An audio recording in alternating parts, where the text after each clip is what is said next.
వాడికి వందనాలు, మీరు వచ్చిన బిడ్డలందరికీ వందనాలు, దేవుడికి వందనాలు. నాకు తోచలేదు మరి. తర్వాత మరి ఏంటంటే మా ఆయన చనిపోయిన దినం ఈరోజు. ఎన్నో గొప్ప కార్యాలు మరి దేవుడు చేశాడు. ఆయన అయితే నన్ను విడిచి వెళ్ళిపోయాడు. నా పట్ల అయితే దేవుడు, నేనైతే చాలా దిగులు పడ్డాను. ఈరోజు నేను ఇక్కడ ఇలా నించున్నానంటే ఇది నా గొప్పతనం కాదు. నేనైతే ఆ రోజు చాలా కుంగిపోయాను. అయ్యో, నాకు మగ బిడ్డలు లేరంటే ఏటి ప్రభువా, నా తిథి ఇలా అయిపోయిందని నేను చాలా దేవుడి దగ్గర మొరపెట్టుకుంటే నాకైతే ఏ ఆస్తి లేదు, ఏమీ లేదు. ఆడపిల్లలు భర్త చూస్తే సడన్గా అనారోగ్యం వచ్చింది. ఎన్నో బాధలు, ఇబ్బందులు. ఈరోజు ఇలాగ నేను బట్టలు వేసుకొని తిరుగుతున్నానంటే నా గుండెలో చాలా బాధ ఉంటుంది. అయితే ఆయనకి మామూలుగా ఇప్పుడు తెల్లవారుజాముని డ్యూటీకి వెళ్ళిపోయేవారు. సాయంత్రం 6, 7, 8, 9 గంటలకు వచ్చేవారు. నా పని ఏంటంటే పిల్లలు చూసుకోవడం, ఏదో మా ఊళ్ళో ఏదో చేసే పని చేసుకోవడం, హ్యాపీగా ఉండడమే. కానీ నాకు ఏ బాధ్యత చెప్పేవారు కాదు. చెప్పకపోతే ఒకరోజు అలా మా ఆయన డ్యూటీకి వెళ్ళి ఈ లైన్కి వెళ్ళి రావడం చేయడం చేస్తుంటే ఏదో వెళ్తున్నారు వస్తున్నారు అనుకున్నాను. కానీ ఆయన బాగానే ఉండేవారు. ఉంటే సడన్గా హాస్పిటల్కి వెళ్ళారు. ఏదో బాధ వెళ్తున్నారు అనుకున్నాను. కానీ అలా ఆయనకి ఆరోగ్యం తిరుగుతున్నారు, కానీ ఏదో బాధ. ఒకరోజు వైజాగ్ వెళ్ళారు మా తమ్ముడు ఇద్దరు. తెల్లవారుజాము శుక్రవారం మరుదినం 4ంటికి ఇద్దరు బయలుదేరి వైజాగ్ వెళ్ళారు. వెళ్తే రాత్రి 10 అవుతుంది కానీ రాలేదు. నా కనులు అలా దారి వైపే చూస్తున్నాను, ఏంటి రాలేదని. నిద్ర పట్టలేదు. కానీ వచ్చారు 11 లోపల వచ్చారు. వచ్చి మా తమ్ముడు వంటగదిలోకి తీసుకెళ్ళి నన్ను పట్టుకొని ఏడ్చాడు. మా ఆయన అయితే మామూలుగా వచ్చి పడుకున్నారు. కొంచెం బార్లు ఇయ్యమ్మా అన్నారంతే. మా తమ్ముడు నన్ను పట్టుకొని ఏడుస్తున్నాడు. అయ్యో, ఏం బాబు ఏడుస్తున్నావు? చాలా దుఃఖిస్తున్నాడు. అప్పుడు తెల్లవారుజాము 4 అవుతుంది. 4:03 సమయంలో మా బ్యాంకర్స్ అంతా వస్తున్నారు. బళ్ళ మీద, స్కూటర్ మీద, అన్ని రకాలుగా వస్తున్నారు. అప్పుడు నాకు చాలా, ఏంటి ఇలా వస్తున్నారు జనాలు అందరూ, ఎవరికి తోచినట్టు బళ్ళు వేసుకొని వస్తున్నారు. వస్తుంటే మా ఆయన అయితే నాకు చాలా రోజులు చెప్పలేదు. అది భోజనం వెళ్ళలేదు, ఏ ఆహారం కూడా వెళ్ళలేదు. మా ఆయనకి 4వ స్టేజ్కి వచ్చేసింది, క్యాన్సర్, గొంతు క్యాన్సర్ అని చెప్పారు. చెప్తే ఇంకా మా తమ్ముడు చనిపోతాడని తెలుసు కదా, చాలా దుఃఖించి నాకు చెప్పలేదు. చెప్పకపోతే నాకేంటంటే బాధ కాదు, అదొక భయము. ఆడపిల్లలు, ఒక పాపకే పెళ్ళయింది. నా దగ్గర ఆస్తి లేదు. ఇల్లు చూస్తే బ్యాంకులో ఉంది, ఇల్లు కూడా ఉండేలా లేదు. పిల్లలు చూస్తే ఆడపిల్లలు. నీకైతే ఏ పని చేత కాదు. పాలలు అయితే నన్ను పట్టించుకోరు. చెప్తున్నాను, ఈరోజు నేను బాగా ఉన్నాను అనుకుంటారు. అలాంటి బాధలో నా భర్త చనిపోయాడు. మార్చి 31 ఆయన ఏ రోజో కానీ బాప్తిసం, శుక్రవారం బాప్తిసం ఇచ్చారు 7 గంటలకి. శనివారం మళ్ళీ 7 గంటలకు చనిపోయారు. ఆదివారం 9:30కి సమాధి చేశారు. ఈ రకంగా ఆయన చనిపోయారు. ఈ దినము మీ అందరికీ వందనాలు చెల్లించుకుంటున్నాను. చెప్పలేను. చాలా బాగా చూసుకుంటేవారు. ధనం కన్నా, డబ్బు కన్నా, నన్ను బయటికి వెళ్ళకన్నా, ఏ విషయంలో కూడా కష్టం తెలియకన్నా చూసుకుంటేవారు. కానీ ఈ రోజుని నేను ప్రభువుని నమ్ముకున్న తర్వాత అందరూ అనేవారు, ఆ దేవుళ్ళలోకి వెళ్ళావు కదా, నీ భర్తే చనిపోయాడు, నువ్వు ఎందుకమ్మా ఆ దేవుళ్ళలోకి వెళ్ళావు? ఎందుకు ఆ దేవుణ్ణి నమ్ముకున్నావు? నీకే సుఖం వచ్చింది? నీ భర్తే చనిపోయాడు, ఇంకేముంది అని వాళ్ళు చేసేవారు. అనేక రకాలుగా మాట్లాడేవారు. మా పాలు వాళ్ళేటి, అందరూ చూసేవాళ్ళేటి, అందరూ అనేవారు, అయ్యో ప్రభువా, నిజమే కదా యజమానుడు, నువ్వు తన పోయినా పర్వాలేదు ప్రభువా, నువ్వు ఉన్నావు కదా అని. మా ఆయన బాప్తిసం తీసుకున్నప్పుడు ఒక మాట అడిగారు. సేవకుడు వచ్చి అడిగినప్పుడు, రమణ మరి ఎలా బాప్తిసం తీసుకుంటావు, ఏటి నమ్మకం అని అడిగినప్పుడు, అయ్యా మరి ఈ లోకంలో నాకైతే మనశ్శాంతి లేదు, సుఖం లేదు, మరి నాకు ఇలా వచ్చిందంటే నేను నమ్మలేను, కానీ నా భార్యకి ఏమీ తెలియదు, ఏది రాదు కాబట్టి ఆయన యజమానుడిగా ఉంటానన్నాడు ఎదవరాలకి, తండ్రి లేని వారికి తండ్రిగా ఉంటానన్నారు. ఈ వాక్యం నాకు నాటింది. మరి నేను పరలోకం వెళ్ళిపోతానని నాకు నమ్మకం ఉంది.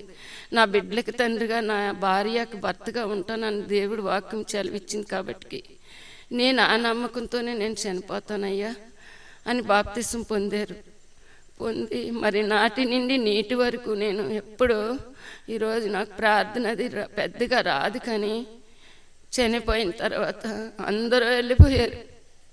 నా పిల్లలు వేసుకుని నేను ఒంటరిగా ఆ పెద్ద ఇంట్లో ఉండేదాన్ని. పొద్దు పిల్లలు ఇంట్లోకి వెళ్ళేవారు కాదు. 6 అయిన దగ్గర నుండి మా ఆయన నేను అలా వచ్చేవారు కదా, సాయంత్రం అయితే అదే రూట్ అలా చూసుకుంటూ ఉండేదాన్ని. రాత్రులు నిద్ర వచ్చేది కాదు. అలా ఏడిస్తే పిల్లలు ముగ్గురు వచ్చి పట్టుకొని ఏడ్చేవారు.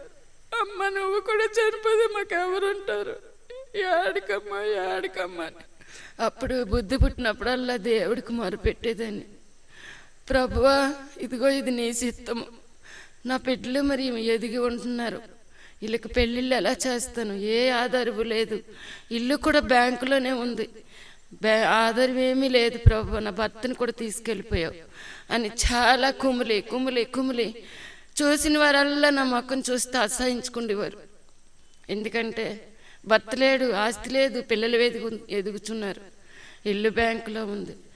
ఎవరైనా మంచి వాళ్ళైనా గొడవ ఆడడానికి చూసేవారు. ప్రభు ఇది పరీక్ష, ఎవరి గొడవలైనా ఏమైనా పర్వాలేదు, నువ్వు ఉన్నావు కదా అని అలా పిల్లల్ని ఇంట్లో వేసుకొని నిజాలు చెప్తున్నాను. తెల్లవారుజామున ఒక కట్టు కుట్టేవాళ్ళం, సాయంత్రం ఒక కట్టు కుట్టేవాళ్ళం, స్కూల్ నుండి వచ్చినప్పుడు ఒక కట్టు కుట్టేవారు నా బిడ్డలో.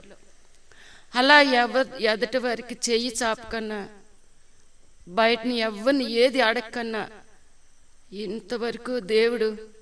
అప్పుడు మా దైవజనుడు వచ్చి నేను ఏడ్చినప్పుడు అనేవాడు, లోయమ్మా నువ్వు దేవుడికి చోకాలు పెట్టు, ప్రజల వైపు చూడేసి ఆడుకో, అక్కడ ఇక్కడ పిల్లలకి సీట్లు చూస్తానంటారు, నువ్వు పిల్లలు ఎక్కడికి పంపుకో, నీ పక్కలో వేసుకొని కొంచెమైనా తవుడు బియ్యం పెట్టి గెంజిపోసి వాళ్ళు నీ పక్కలోనే వేసుకోవాలి కానీ మా దైవజనుడు చెప్పాడు. అలా నాకు రోజు ఎవరి ఇల్లు మా అన్న ఇల్లు దర్శించేవారు. పిల్లలు చదువుకున్నప్పుడు ఏదో ఆయన కలిగిన సహాయం, కవర్లో డబ్బులు పెట్టి మా చిన్నపిల్లకి చదివింతాం తీసుకెళ్ళిపోతానంటే, అందరూ 3 పిల్లలు ఈ పిల్లని ఎడదీస్తే ఎలాగా అని నేను పంపేదాన్ని కాదు. అలా దైవజనుడి ధైర్యం, నర్సీపట్నం నుండి గాబ్రియల్ గారు అందరూ కూడా నన్ను దర్శించడానికి వచ్చేవారు. అలాంటి జీవితం ఇప్పుడు ఈ బిడ్డలకు కూడా దేవుడు ఎన్నో లక్షల కోట్లు పెట్టినా దొరకరు, నాకు అటువంటి అల్లుళ్ళు దొరికారు. నిజంగా దేవుడు గొప్పతనం. సగం కట్నాలు ఇచ్చాను, అది నా గుండెల్లోనే ఉంటుంది, దేవుడికే తెలుసు. అత్తయ్యని ఇది పెట్టలేదనరు, పోయలేదనరు, అడగరు. అలాంటి అల్లుళ్ళు ఇవాళ ఎన్ని కోట్లు పెట్టినా దొరకరు. అది దేవుని కృప, అది దేవుని చిత్తం. నా తమ్ముడు అండగా ఉండి పిల్లలకి ఇలా దారికి చేసి ఎన్ని తిట్టినా ఎన్ని అన్నా సరే, ఆ రోజు నుండి ఈ రోజు వరకు ప్రేమ అయితే ఎప్పుడు ఉంటుంది. అయినా డబ్బు వంచకపోయినా, ధనం వంచకపోయినా నన్ను చాలా బాగా చూసుకుంటూ ఉంటాను. అయినా సరే నేను అన్ని విడిచిపెట్టి దేవుడి వైపు చూసి పిల్లల్ని పెంచి ఈ స్థితికి తెచ్చానంటే నా దగ్గర ఆస్తి లేదు, అది దేవుని మహాకృప. అందరూ అనేవారు మంచి వయసులో ఉంది ఈవిడ, ఏమైపోద్దో, ఈ పిల్లలు ఏమైపోతారో అనేవారు. అయ్యో ప్రభువా, ఎల్లప్పుడూ నీ కనుదృష్టి నా పైనే ఉంచని దేవుడికి మొరపెట్టి ఇప్పుడు ఈ స్థితికి వచ్చానంటే ఆయన దేవుని కృప. నా చిత్తం కాదు. నా తమ్ముడు ఏదో సాయం చేయొచ్చు, దేవుడు చేస్తేనే తమ్ముడు కూడా చేస్తాడు. మా మూడో పాపకి పెళ్ళి అవుతుంది. పెళ్ళి అవుతుంటే ఇక్కడి నుండి అన్నీ పట్టుకొని వెళ్తున్నాను. నేను ముందు వెళ్ళిపోయాను. కొత్తకోట లారీ పంపిస్తే అందరినీ తీసుకొని నేను వెళ్ళిపోయాను. నా తమ్ముడు నా పిల్ల అందరూ కుటుంబం మొత్తం బండి మీద వస్తున్నారు. మన అడవిలో మొత్తం 4 చనిపోదురు. కుటుంబం సర్వనాశనం అయిపోదు. దేవుని ప్రణాళిక. ఆ రోజు కుటుంబం మొత్తం 4 కూడా ఏమైపోదురో దేవుడే రక్షించాడు. మళ్ళీ చెయ్యరిపోతే ఆ చేత్తోనే కన్యాదానం చేశాడు ఆ పిల్లలకి. కానీ ఏదో అనుకుంటాం అక్క తమ్ముడివి. ఈ రోజుని ఆయన లేనప్పటికీ నా తమ్ముడిని పెట్టి ఈ పిల్లల్ని మనవలు అని మండుగురు మనవలు ఇచ్చాడు. ఒక్క కార్యం వెనకాల ఒక్క కార్యం నేను ఎన్ని కార్యాలు చేసుకొస్తున్నాను. భర్తలుండి కూడా చేయలేకపోతున్నారు. నా దగ్గర అయితే డబ్బు లేదు. ఎన్ని కార్యాలు అద్భుతాలు దేవుడే చేస్తున్నాడు, నేను కాదు. నిజంగా దేవుడికి ఎన్ని వందనాలు చెల్లించుకున్నా. నేను సరిపోను, పాపాత్మురాలిని, దుష్టురాలిని. ఎంతో అహంకారం ఉండేది నాలో. ఎవరన్నా ఏదన్నంటే గొడవ, చాలా కోపిష్టి. నేను ఎవరి మాట పడేదాన్ని కాదు. నాకే చాలా డబ్బు ఉంది, మాకు మంచి ఇల్లు ఉంది, మా ఆయన ఉన్నాడన్న గర్వం నాలో ఉండేది. కోట్లున్న బావుల మధ్యలో కూడా లెక్క చేయలేదు నేను. నిజంగా ఒప్పుకుంటున్నాను. మీరెంతో నేనెంతో అనేదాన్ని. అలాంటి జీవితం నిజంగా దేవుళ్ళకి వచ్చి ఎవరన్నా ఏమన్నా లోబడిపోతాను. అయ్యో ప్రభు, నిజమే కదా, నీ వాక్కు విన్నప్పుడు నేను సరి చేసుకోవాలని. నా జీవితం ఇంతవరకు వచ్చిందంటే అది దేవుని కృపమ్మ. దేవుడు ఎన్ని అద్భుతాలు చేశాడో చెప్పలేని అద్భుతాలు. ఎవరైనా ఒక పిల్లకి పెళ్లి చేయలేరు. నా తమ్ముడు పెళ్ళిళ్ళు చేసేస్తే అయిపోలేదు. పిల్లలందరికీ పురుళ్ళు, బంగారాలు, బాధ్యతలు చాలా మోసాను. అలా ఈ రోజు నేను ఇలా నిలబడ్డానంటే ఆయన కృప, ఆయన కనికిరం, ఆయన ప్రేమని వెలికట్టలేమమ్మా. అది దేవుని చిన్న సాచుకుని దీవించమని ఆశీర్వదించు. బంగారు పాదములకు వందనాలు, స్తుతులు, స్తోత్రాలు చెల్లించుకుంటూ బాబుకు వందనాలు చెల్లించుకుంటూ